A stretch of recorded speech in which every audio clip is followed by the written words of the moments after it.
Армысыз барша көрермен, біздер спорт талқы арнасында Чемпиондар лигасын талқылайтын боламыз. Бүгін бізде қонақта Димаш Маратұлы және Айбулат Өнер, жүргізіп отырған мен Жанабай Дәулетхан. Қош келдіңіздер. Қош көрдік. Біздер бүгін Чемпиондар лигасын талқылайтын боламыз. Бәріміз білетіндей Қайрат осы Чемпиондар лигасының алғашқы маусымын өткізіп жатыр. Енді әзірге 4 тур өтті. Ол 4 турдың нәтижесі бойынша Қайрат бір ғана ұпай алды. Ең алдымен сол ойыннан бастасақ, Данияда өтетін ойын туралы өз ойларыңызды айтып кетсеңіздер. Басырма? Басыр. Айта беріңіз. Копенгагеннен бастап айтайын. Копенгагеннен бастап. Қайратты барлығы біледі ғой. Сол Копенгагенді білу керек сияқты.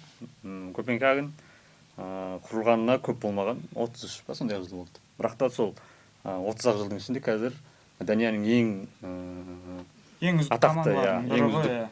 атақты клубы, ең жоғарғысы сол Копенгаген. Былтыр чемпион болды. Қазақстан чемпионы мен Данияның чемпионы ойнады. Копенгаген басқа енді айтатын болсақ, Данияның өз біріншілігін ең көп ұтқан команда, өз кубогын ең көп ұтқан команда, өзіміздің бірінші ішкі біріншілік, сосын кубок деп кетеді ғой әр елде. Сонда екі елдің сол екі басты неменесінің кубоктарын ең көп ұтқан команда. Одан кейін Копенгаген тағы да Чемпиондар лигасына өз елінің атынан ең көп ойнаған команда Еурокубоктарда. Сосын Чемпиондар лигасының ол негізі Копенгаген былай біз бір көп естімеген болмаса, ол оңай команда емес. Тарихы 30 жылдың ішінде олар Чемпиондар лигасының плей-офф кезеңіне шығып салған команда. Соңғы 16-да ойнаған, бір рет ойнаған олар. Тағы да енді Копенгаген соңғы турда қазір олар 4-ші орында ма келе жатыр? Олар өздерінің ойындары кішкене болмай жатыр олар. Соңғы ойында таблицаның ең төмендегі Вайле командасы. Содан 2-0 ұтылып қалды. Бірақ та ол ұтылған матчта олар сол команда негізі андай бір менсінбеген сияқты болды негізі. Бірнеше маңызды ойыншылар олар шығармады. Соңына қарай ойынның солай қосып, бірақ та 2-0 ұтылып қалды. Негізі олар қазір кім бірінші орында тұр? Данияда Midtjylland бірінші орында тұр. Біздің Қазақстан командалары ойнап жүрген команда Midtjylland. Сол 7 ұпайға ма қалып келе жатыр. 4-ші орында тұр қазір Копенгаген. Чемпиондар лигасында әлі жеңген жоқ дейді болмасында. Чемпиондар лигасында Копенгаген Қайрат көршілес командалар 33 пен 34-ші орындарда бөліп тұр. Екеуі де енді жеңіс үшін ойнайды. Алғаш жеңістерін алғысы келіп отыр екеуі де. Бірақ мүмкіндік бар Қайратта әрине. Бірақ та бұл ойында фаворит бәріміз білетін Копенгаген болады. Копенгаген фаворит, бірақ та олар фаворит болса да енді ол Интер Милан емес, Сити емес, бұл Копенгаген ол. Бірақ та біздер олай қарағанмен мен ойымша біз Копенгаген деп осыған дейін біз Интермен ойнадық, Интермен пара-пар ойнап бердік қой. Бірақ та енді Копенгагенді менсінбей қалуға болмайды. Әр командаға Чемпиондар лигасында ол нашар команда. Чемпиондар ғана ойнайды ғой, адайтып тұрғандай.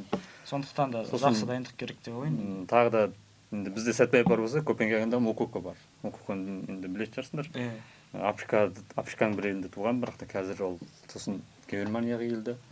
Боруссия Дортмунд академиясынан шықты ғой, оны алғаш 16 жасында Люсин Фабр, Боруссияның бапкері бұрынғы. Сол үшін бағын жандырып жіберді. Сол туралы айтсам енді Мококо туралы. Мококоның сол ең бір өткір ойыншысы болып тұр қазір. Мококоны тоқтату керекпіз. Ол жас, әмбе ол 16 жасында 2022-де бүкіл рекордты жаңартып тастады. Ең бірінші Германияның немесіне шақыртып алды негізгі құрамына. 2022-де сол Катардағы әлем чемпионатына Германиямен бірге барды. Сосын сол Катардағы немеде Японияға қарсы ойнады ол Германия ұлттық құрамада. Сол кезде ең жас германиялық ойыншы болды әлем чемпионатында ойнаған. Одан кейін оның алдында ма кейін бе Чемпиондар лигасында ойнады. Ол кезде тағы да сол Чемпиондар лигасының тарихындағы ең жас ойыншы болды алаңға шыққан. Оның сосын қазір алдында ғана Макс Томмен өзгертіп тастады Арсеналдың. Бірақ та осы қазанға дейін сол рекордтың иесі болды. Ол тек қана басқа одан кейін Бундеслигада ол ең жас ойыншы Боруссия Дортмунд тарихындағы. Ол саққанда ең жас ойыншы, біраз рекордтар бар. Жалпы Копенгагенге оралсақ, кері осы ойын туралы мен ойымша бұл әрине оңай қарсылас емес, екі команда да жеңіс үшін ойнайды. Бәріміз білетіндей, біздерде де, оларда да тек қана бір ұпай. Димаш, өз ойыңды айтып кетсең. Енді мен өз ойыммен көрсете кетсем, жалпы Копенгаген деп жатырмыз ғой. Бұл ұжым Чемпиондар лигасына 6 рет негізгі кезеңіне шыққан болатын. Соңғы рет осы 2023 жылы ойнады, қателеспесем. Жалпы тәжірибесі тоғысқан ұжым бізден қарағанда. Енді Қайрат тарихында бірінші рет шығып жатыр ғой. Сонда да енді нәтиже әзірге бір жаман емес. Ойын бар, ең бастысы. Бір өзіміздің қақпамызға тек қана гол өткізіп, былай қорғаныста ғана ойнап жатқан ойын емес, шабуыл бар. Білетіндей, Дастан Сәтбаев Қазақстан ұлттық құрамасы үшін өзінің дебюттік голын салды. Енді осы Чемпиондар лигасының осы негізгі кезеңінде дебюттік голын соқса деген бір үміт бар. Енді Сәтбаев салмаса да, басқа ойыншылар салса да қуаныштымыз әрине. Копенгагенді бұлай енді ойнауға болатын ұжым, ұтуға болады. Мен бұл ойында Қайрат жеңеді деп ойлаймын. Бірақ бір доп айырмасымен жеңіске жетеді. Ол 2-1 немесе 3-2 ме сондай есеп тіркеледі деп ойлаймын. Жалпы біздер Дастан Сәтбаевтың голы бар, және де Громыконы да айтып кетуге болады. Осыған дейін Қайраттың ойындарында Громыко өз ойынын жоғалтып алған еді. Бірақ та Беларусь құрамасына барып ол Данияға қарсы гол соқты, және де голға пас берді. Бәріміз білеміз, одан кейін жаңа серпін алып келуі де мүмкін. Ол мықты қарсыласқа гол соқты. Шмейхелдің қақпасын тағы да нәтиже көрсетті. Яғни Шмейхелді екінші рет ұтып тұр. Ол осы ойыннан кейін жақсы мотивациямен келеді деп ойлаймын мен. Біздің жастар жақсы, біздің Дастан ойнамауы да мүмкін ғой, бірақ бұл ойында оның жарақаты бар екенін білесіздер ғой. Диагностикаға кеткен өткен ойыннан кейін ойынды соңына дейін аяқтамағанын. Жалпы бірақ Дастаннан да бөлек жақсы ойыншылар бар. Мен ойымша бұл ойын тепе-теңдің ойын болады. Қайрат екінші номермен ойнайды, бірақ та біздер білеміз, Қайрат Интерге қарсы да артқа 90 минут бойы жатып алған жоқ. Дәл Интерге қарсы ойнаған сияқты ойын шықса, дәл жеңілмейді, ұмытып кетуі де мүмкін деп ойлаймын. Интер қазір Интерге сосын айтарымыз Интерді, бірақ та Копенгаген дәл Интердің деңгейіндегідей команда емес. Енді Қайрат үшін Интер олар защитаға жатып алады ғой, бірақ та ондай немене жоқ сияқты. Копенгагенде ондай қорғаныс жоқ сияқты. Қайрат дәл сол ойын шығарса, тағы да ұтады деп ойлаймын, алғашқы ұшпайды. Болады-ау. Ойларыңызға рахмет. Біз ең алғашқы ойын талқыладық. Біз үшеуміздің де ойымыз бір жерден табылды. Яғни Қайратқа сенеміз. Қайрат өз еліміздің командасы. Екінші ойынға өтейік. Бұл турнирлік кестедегі бірінші орынға талас Арсенал мен Баварияның арасында. Осыған дейін екі команда бір-бірімен 12 рет кездескен екен. Әзірге 6 жеңіс Баварияда, 4 жеңіс Арсеналда, және 2 жеңіс екі ойында тең болған екен. Осы ойын туралы өз пікірлеріңізді айтып кетсеңіздер. Бұлар енді қазір екеуі де 12 ұпаймен тұр ғой. 12 ұпайдан бірінші орында тұр екеуі де. Екеуі де Боруссияның голдар көп, сосын бірінші орында тұр ғой, Бавария. Бұл ойында енді ана жақта Арсеналда проблема бар қазір. Мысалы, Габриэль травмалық қалды, негізгі қорғаушысы. Содан кейін Одегар да қатыспауы мүмкін бұл ойынға. Басқа кім?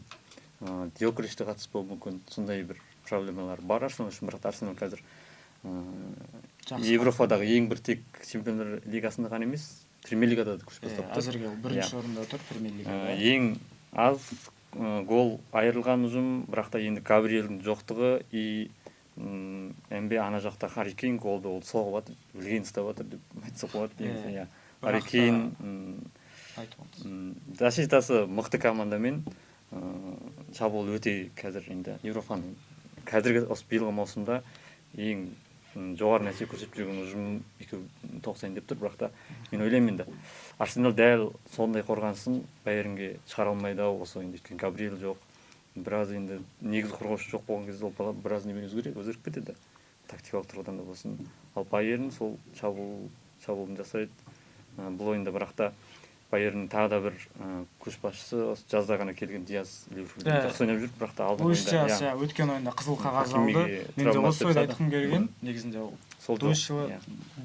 Луис Диас ойынды жүргізді ғой соңғы ойында ПСЖ-ға қарсы. Ол 2 гол салды. Қызылын алды, бәрін жасады ғой сол ойындың үздік ойыншысы болды. Хакимиді жарақатқа Хакимиге де жарақат берді. Не істей алады, бәрін жасап үлгерді сол ойында. Сол ойында яғни фаворитке қарсы ойынды Диас жүргізіп берді. Ал осы ойында сол Диас жетпей қалады деп ойламайсыз ба? Диастың жоқтығы негізі қатты прям біліне қоймайды сияқты. Олис бар, Гнабри бар, екеуі де Диас сияқты жылдам ғой. Бірақ та дәл осы компания осыған дейін біздің компания енді негізгі сол тактикасын соған арнап берген сияқты. Акцентті Диасқа қойды ғой. Соған қойып берген сияқты. Енді сәл өзінің немесі өзгереді. Тағы да бір қалыптаспай қалатындай болуы мүмкін деп ойлаймын. Енді Артетада не дайындап отқанын білмейміз. Габриэльдің жоқтығы, ана жақта енді Салиба бар. алып чыгат ау негизи. Жалпы Бир дәл бир дөп басып айтатын ойын эмес негизи. Димаш, сен не ойлайсың? Димаш сөйлемей отыр бізде. Жоқ, енді осы ойында тыңдап отыр бүгін. Луис Диастың жоқтығы енді негізі үлкен, былайша айтқанда Үлкен потеря ғой негізінде. үлкен потеря деп айтамыз ғой. Бірақ та енді бұл ойында менің ойымша Бавария жеңеді деп ойлаймын. Бавария енді әрқашанда бұл Чемпиондар лигасында фаворит болып келген ұжым ғой. Осы жылда мен Баварияны бір фаворит деп есептеймін. Топтық кезеңнен бұлар енді қиындық шығарды, оны бәріміз біліп отырмыз. Осы енді сезонда Чемпиондар лигасының Бавария біраз жерге баратын секілді. Бавария меніңше финалист ол Бавария болатын ағылшындармен ол жақсы ойнайды Бавария. Ағылшындарды негізі көп ұтады. Бірақ та Арсеналда соңғы ойындары жеңілмеген жатыр. Мен статистикаларға қарасаң барлығы бір дөп басып айтатын ойын емес, басында айырылып тастайды. Бұл жерде бір голден аз, тек қана бір гол емес бұл ойында. Голдардан біз көп голдарды көреміз. Гол соғатын әрине ойыншылар көп. Екі командада жай ғана оборонда жатып алатын командалар емес. Олар жай ғана екеуінде өз біріншіліктерінде бірінші орында тұр, чемпионшылар бос тұрған жоқ қой. Бұл ойында көп гол соғылады. 5-6 гол соғылса бізге де жақсы сияқты. Сіздердің ойыңызша, мен ойымша бұл ойында Бавария кішкене фаворит. Себебі жаңа айтып кеткенде Арсеналдың артқы, яғни кішкене проблемалар бар. Сондықтан да мен ойымша Бавария 1-2 голға артық салып, яғни жеңеді деп ойлаймын. Кейін бар ғой. Кейін бар, Харри Кейн өзі ағылшынды бол, біледі ғой ағылшындармен қалай. Бұрын ол Арсеналдың еще фанаты болған кезінде, өз командасын. Одан кейін олар Кейнді менсінбек. Тоттенхэмге кетіп қалды ол. Мен де өз ойымды айта кетсем осы, мен де саған қосыламын. Бавария жеңіске жетеді деп есептеймін. Енді менің ойымша бір Бавария фаворит секілді. Меніңше тең есеп болады көбінесе. Көп гол соғылады, бірақ тең есеп сияқты. Біздің ойларымыз екінші ойыннан да бір жерден табылып жатыр, кішкене талқы емес, жай ғана келісіп жатырық бір-бірімізбен бірге. Еркінсініп кішкене отыра берсеңіздер болады, себебі бұл жай ғана өзіміздің ойларымызды айтып жатырық. Тек қана мен емес, сіздер де өз сұрақтарыңызды қойсаңыздар болады. Келесі ойын бұл, яғни Барса мен Челси арасында өтеді, бұл Лондонда өтетін ойын. Менің ойымша, бұл ойында Челси ұтатын сияқты. Себебі Челси өз жерінде, өз алаңында Палмерсіз де олар ойнап үйренді. Енді өзінің ойынын Барселонаға қарсы көрсететін сияқты. Енді ортада Челсиде ойыншылар көп қой. Кайседо қазір жақсы ойнап жүр. Енді Стэнфорд Бриджда болатын ойын енді Англияда, Лондонда Челси өз алаңында жақсы ойын көрсетеді. Бірақ Челсидің ойынын енді бір түсіну қиын. Бір жақсы мықты командалармен тең дәрежеде ойнайды да, бір құрамасы жас Сандерленд деген сияқты бір командаларға келген кезде ұтылып қалады. Сол мықтылардан алады, слабыйларға береді ма Челси. Челси мен Барселона қазір екеуі жаңағы басқа командалар сияқты бір-бірінің жанында тұр, 12 және 11-ші орында. 7 ұпаймен екеуі де екі ойыннан ұтқан, бір рет тең түскен, бір рет ұтылған. Челси жаңа біз айтып кеткен. Жалпы Челсидің алаңында Барселона негізі көп жеңіске жете алмайды. Соңғы немелер қарасақ. Соңғы рет олар анау кезде бір кездесті, чемпионшылық лиганың соңғы 16-сында 2016-та сол кезде кездесті. Ол кезде сол соңғы ойын Стэнфорд Бридждегі екеуінің арасында тең аяқталған. 2-2 ма, сондай тең аяқталды. Сол жалғасатын сияқты серия негізі. Стэнфорд Бриджде Барселонаның жеңісі болмайтын сияқты. Бірақ Челсидің енді құрамы өте жас, андай бір сол топ командаларға қарсы, үлкен командаларға қарсы бір ұтылып қалады, кейін ұтып кетеді. Сол Челсидің жас құрамы, жаңа айтып кеткен, настройды көп шешеді да, олар мықты командаларға қарсы жақсы настроймен шығады, бірақ та ортаңқол командаларға қарсы өз ойынын көрсете алмайды.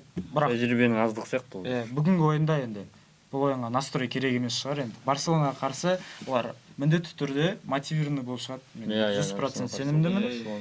Және де бәріміз білеміз, Барселонада әлі де Рафиня жоқ. Рафиня бірақ командамен жаттығуға оралды, бірақ Челсиға қарсы негізгі құрамда шықпайтын шығар. Негізгі құрамға шықпайтыны енді шықпайды, бірақ қосалқы құрамнан алаңға қосылып қалуы әбден мүмкін. Ханси Фликтің сол ойынға байланысты сияқты енді бір жеңіліп жатса шығарады ау бір соны қарай.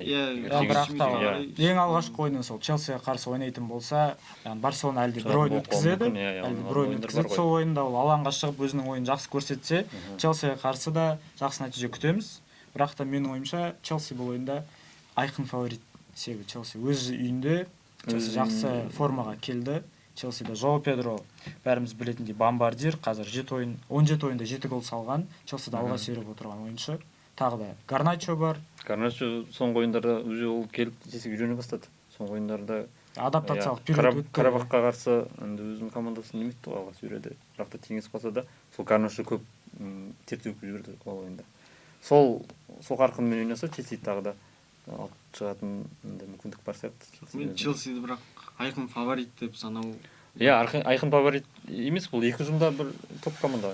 Айқын деп ешкімді айта алмаймыз оны. Мен бұл жерде просто Челси маған солай көрінді бұл ойында. Барселона енді тактикамен, бірінші номермен шабуыл жасаса, Челси ол контратакадан күтіп алып ойнайтын команда. Иә, Челси контратакаға енді қапталдар жүйрік контратакаға шықса, негізі сол ойында нәтиже болады сияқты. Бірақ Барселонаға бірақ нөмірі бірінші сол Барселона ойнайтын сияқты. Осы ойында ойымыз кішкене болса да екіге бөлінді. Сіздер Барселона деп отыр екенсіздер, бірақ та Челсиға кішкене болсын басым бөлігін беріп отырмын мен ойымша бұл ойында Челси ұтады. Енді кезекті ойынға көшсек, бұл бізде Пари Сен-Жермен және Тоттенхэм арасындағы ойын. Бұл ойында яғни екі команда 9 және 8 ұпай иеленген. ПСЖ өзінің жалғыз ойынын Баварияға ұтылды. Ал Тоттенхэмде әзірге 2 жеңіс, 2 тең ойын. Осы ойын жайлы өз пікірлеріңізді айтсаңыз. ПСЖ Тоттенхэм ол екеуінде өткен маусымның чемпиондары, бір Еуропа лигасын жеңді, бір Чемпиондар лигасын жеңді. 17 жылдан кейінгі трофейлері болды Тоттенхэмнің. Тоттенхэм ПСЖ-ның алаңында, олардың да құрамы негізінен көбінде жас ойыншылармен толығып кетті қазір. Ван де Вен сияқты мысалы. Сосын кім бар? Кімдер келді ғой? Тейл бар. Тейл бар, Жави Симонс бар. Солар жастар, жылдамдықтары да жақсы. Бірақ та қарсылас командада толығымен жастар ойнайды ғой. Қарсылас команда бұл жерде жақсы немене көрсете алатын сияқты негізі қарсылас. Конкуренция көрсете алатын сияқты. Меніңше Парижде ойын қиын болады ғой, чемпиондар қанша дегенмен не білесің. Меніңше бұл жерде интрига жоқ, себебі Хвича ойнайды, бәрі Дембеле ойнайды, осы ойында Дуэ бәрі бар. Бұл ойында үлкен есеппен әрі кетсе 1 гол салатын шығар Тоттенхэм, 3-1 сондай болады деп отырмын, себебі анандай составқа қарсы әлде Челсиден кейін жаңағы ешқандай құрам олар жеңген жоқ чемпиондар лигасында. Тоттенхэмде бірақ 1 голдан көп салатын секілді, себебі Нуно Мендеш, Ашраф Хакими енді екі қапталды қорғай алмайды ғой ПСЖ-да. Олар жоқ қой, Ашраф Хакими жоқ. Сол екі қаптал пайдалануға болады, Симонстар бұзады олар қапталын. Сол Хакимимен екі қапталының жоқтығы ПСЖ-ға бір мәселе тудырып жібереді. Бұл ойында Эрнандес ойнау мүмкін ғой, Эрнандес. Ол да тәжірибе жақсы ғой, бірақ тәжірибесі бар.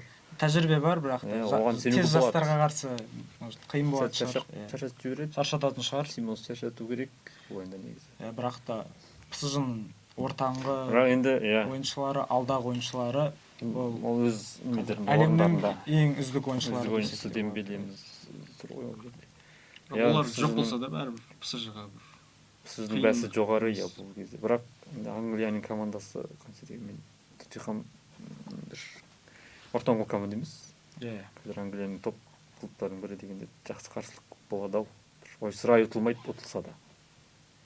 Жалпы соңғы ойындарға келетін болсақ, бізде ПСЖ соңғы 3 ойында ұтып, 1 ойынды жеңілді. Бұл Бавариядан болған жеңіліс. Ал Тоттенхэм соңғы 2 ойында жеңді. Жаңа айтып кеткендей, 2 ойын жеңіп, 2 ойын тең ойнады. Бұл жерде әзірге бір команда ұпай жоғалтпады, ал ПСЖ өте мықты командаға қарсы ойнады. Кейнге қарсы, сол ойынның үздік ойыншысы мен үшін Луис Диас емес, Кейн болды, себебі Кейн қара жұмыстың көбін Кейн жасады сол ойында негізінде. Себебі 10 адаммен қалып ойнағандықтан. Бүгін ПСЖ-ға қарсы Бавариядан кейін оңай қарсылас кетіп тұр, енді салыстырмалы түрде.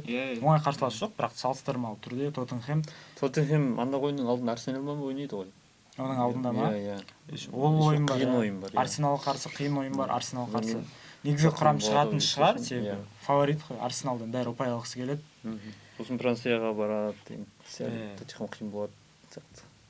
Біздің ойымызша бұл ойында ПСЖ жеңеді. Ал енді соңғы ойынға көшсек, бұл соңғы ойын Атлетико Мадрид және Интердің арасында өтетін кездесу. бәріміз білеміз, Интер соңғы ойын Қайратқа қарсы ойнады, 12 ұпай иеленіп тұр. Әзірге тек қана 1 гол жіберді. Ал Атлетико 4 ойында 6 ұпаймен 17-ші орында тұр. Осы ойын туралы өз пікірлеріңізді айтыңыздар. Бұл ойында Атлетикоға міндетті түрде жеңіс керек. Олар уже 4 ұпаймен тұр. Енді бұл ойында егер жеңіспаса, ұпай айырылса, жағдайлар қиындай түсетін сияқты. Ал Интердің жағдайы өте жақсы десек болады. Интер 100% десек те болады. Математикалық түрде олар плей-оффқа уже шығып тұр, бірақ та қандай орынмен шыққандар әлі белгісіз. Интер алдыңғы ойынды өз алаңдарында істеді. Енді Атлетикоға барғанда олар екеуі негізі терезесі тең ұжымдар бұлар. Атлетико 6 ұпай жинағанымен олар мінезді команда. Меніңше осы ойында Атлетико ұпай алуға тырысады. Екі командада негізгі ойындары бір защитаға байланған командалар бұлар. 5 қорғаушымен ойнайды ғой. Екеуі де сондай. Бірақ та Атлетиконың бәсі сәл биік сияқты. Өз алаңдарында Джулиан Альварес бар. Диего Симоненің баласы Джулиано Симоне бар. Сол соңғы кездері Атлетиконың лидері бола бастады. Лидердің бірі болып кетті. Альварес де Ла Лигадан гөрі осы Чемпиондар Лигасында көп гол соғып жүр. Жалпы соңғы ойындарда, яғни екі команда бір-бірімен 5 рет кездескен екен. Соның 3-інде Атлетико жеңіпті, 2-інде жеңген бұл Интер. Мен ойымша, бұл ойында 4 болады ау Атлетиконың. Интер бұл ойында фаворит деп санау мен қате пікір деп ойлаймын. Себебі енді Хулиан Альварес ол жаңа FIFA-ның басылымы бойынша үздік ойыншылар тізіміне енбеді ғой. Бұл ойында білмеймін, мен Альварестің бір футбол сүйер қауымға бір жанкүйерлерге дәлелдейтін бір нәрсесі бар сияқты. Бұл ойында енді Альварес гол соғады, одан кейін бір меніңше де сол ойлаймын, Альварес гол. Тағы да бір айтатын жайт, бұл Интердің осыған дейін өзінен мықты емес командалармен ойнағаны, яғни алғашқы 4 ойындарға жеребе сәтті түсіп, фавориттер 5-ші турдан басталады, оларда қалған 4 ойында 4 фаворитпен ойнап шығады, өзі сияқты командалармен, тіпті өздерінен де мықты командалармен ойнайды. Алғашқы 12 ұпай жинап алғаннан кейін олар кішкене еркінсініп қалатын сияқты меніңше. Атлетикоға қарсы Атлетико бұл ойында жеңеді, өзінің ойын көрсетеді. Оларға жеңіс керек, Интерде 12 ұпай бар деп есептесең, қарапайым ойласаң да сол Атлетиконың жеңісі сияқты. Атлетикоға керек та бұл жеңіс, себебі Атлетикода 4 ойында тек қана 6 ұпай, әлде 4 ойында тағы да бар. Кем дегенде 6 ұпай жинау керек. Бүгін бастамаса, кейін кеш болады. Яғни кейін 3 ойында 6 ұпай жинау керек, қысым көбейе береді. Ал қазір өз алаңдағы мүмкіндікті пайдаланып алу керек бұлар. Әсіресе өз алаңында пайдаланып алу керек. Команда толығымен сай, яғни барлық ойыншылар бар, ешкім жарақатта емес. Альварес пен Серлот өз ойынын көрсететін шығар. Мен ойымша осы ойында Атлетико жеңеді. Атлетико енді бұл ойында Симеонеде енді требовательный деп айтамыз, сондай тренер. Ол бұл ойында ойыншыларын енді қалай болса да бұл ойында жеңіске жетуін талап етеді, және ойыншылар оны түсініп те отыр енді. Чемпиондар Лигасы бұл жылына берілетін бірақ мүмкіндік қой оларға енді. Ұту керек. Атлетико Мадрид Чемпиондар Лигасын, Чемпиондар Лигасындағы бір өкінішті клубтар сияқты менің ойымша. Финалға қанша шықты. Жеңе алмайды. Атлетико Мадрид Интерде солай негізі. Интер соңғы жылдары 2 рет шықты, екеуінде де жеңіліп қалды. Ситиден, ПСЖ-дан жеңілді. Атлетико бәріміз білетіндей бірнеше рет жеңілді олар. Бәрін есінде шығар, соңғы минуттағы Рамостың голы. Роналдо Атлетиконың барлық Атлетиконың қазір фанаттарының ең жек көретін ойыншысы Роналдо сияқты. Бұл ойында жаңа айтып кеткендей, қорытылай кетейік, Атлетико Мадрид біздің ойымызша жеңеді, Жеңеді, бұл ойында. Қиындықсыз жеңеді сияқты. Жеңу керек міндетті түрде оларға. Жалпы біз осы турдың аясында 5 ойынды талқыладық, оның негізгілерін тек қана талқыладық, себебі бұл турда 36 команданың барлығын талқылайтын болсақ, бұл бір күнде жетпей қалады. Сондықтан да өз ойымызды қортайық. Бәріміз Қайратқа жанкүйер боламыз. Осы 4 ойында негізгі ойындарды көреміз. Әркім өзінің жеке фаворитін, яғни басқа да командаларды, Реалды көреміз. Реал Спортингпен ойнайды ма? Кіммен ойнайды? Олимпиакоспен. Реалды көреміз. Қайраттың да қарсыласы Олимпиакостар. Сол ойынды да қадағалауға болады, себебі келесі қарсыласымыз сол Олимпиакос. Дайындала беру керек, жаймен біз осы ойынды көреміз. Басқалар сол кішкентай командалар мен үлкен командалар қатты қалғанда тек қана фаворит пен андердог ойнайды, сондықтан тек қана бүгін нақты маңызды, яғни центральный матч дейді ғой, сол центральный ойындарды ғана алдық. Қорытындылай келе біз бүгін Чемпиондар Лигасының 5 ойынын талқыладық. Бұл негізгі 4 тур және де Қайраттың матчы. Сіздермен болған мен Дәулетхан Жаңабай, Димаш Маратұлы және Айболат Өнер. Бізді көргендеріңіз үшін рахмет. Келесі кездескенше.